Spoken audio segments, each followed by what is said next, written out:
As you can see, I run the gamut here on torque wrenches.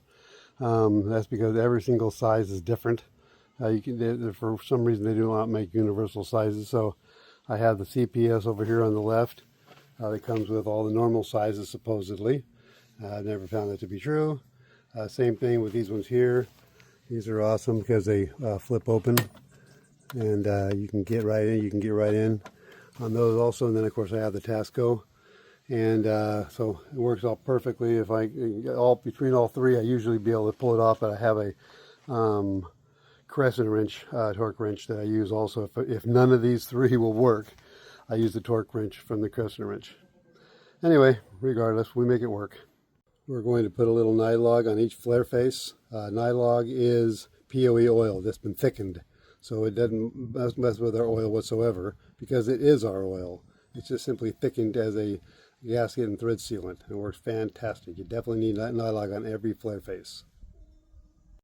Okay, after visually inspecting the flare faces, you'll just double check, make sure you see no imperfections even on the flare surfaces.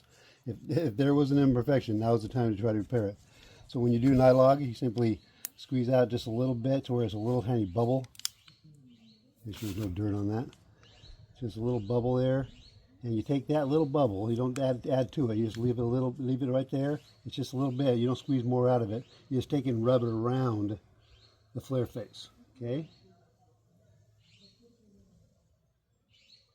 That same little bubble is all you're needing, just enough to go on the flare face. Do the same thing here. The next one, just a little bubble, and take that bubble and run it all the way around. All the way around, and it's perfect. Now we will torque our line sets to spec.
Before we torque them, we just simply bring them up to the connection, make sure they're on the connection, and no issues before we get our torque wrench out.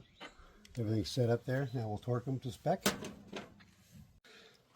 We will be using our Tasco torque wrenches today. When you go to torque these, on the valves especially, put your nuts back on, not all the way, just loose. That's going to help you hold without messing up your threads. It's going to help you hold the valve from too much force. You're putting a lot of force on it with the torque wrench, so you want to use your crescent wrench to hold it from being too much torque. Okay, so right now I'm going to be torquing on, so it goes this way. Okay, so I'm going to be holding this down and keep it from rising up. Okay, so we got our first one. This is again the Tasco, and they all only go one way. Every torque wrench only goes one way. See the arrow? It goes one way only every time. So we'll simply put it on there.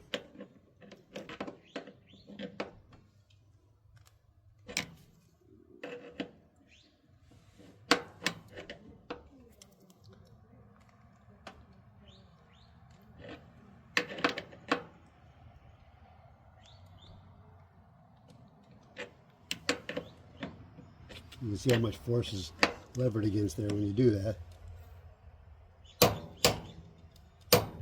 Alright, so that's torqued on. Now we'll go to the next one.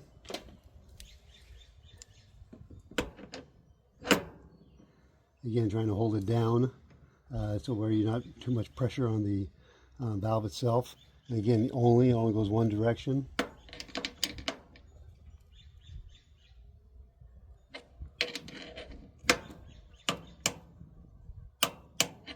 Alright, so that's torqued on.